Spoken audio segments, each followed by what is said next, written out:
Amazon is the worst business model, so if you're thinking about getting into it, don't, and here's why. When you're selling on Amazon, they have access to all your suppliers and they know which products sell really well. They can go in the back end and check who your suppliers are and then contact those suppliers, buy a huge amount, undercut your pricing, and start competing with you. Yes, they compete with their sellers. You have to buy a bunch of inventory in order to sell on Amazon before you even know if the product is going to sell or not. This can cost you $6,000 to $10,000 plus in losses.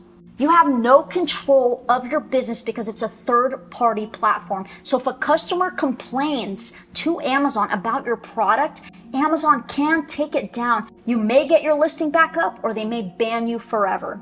You do not own the customers on Amazon that buy your product. Amazon owns them. So you can't remarket to them. You can't send an email marketing campaign. You can't send an SMS campaign. You can't do anything with the customers. You don't own them. Amazon does. So it's absolutely not worth it to start an Amazon business. I've been there, done that, and it was a nightmare.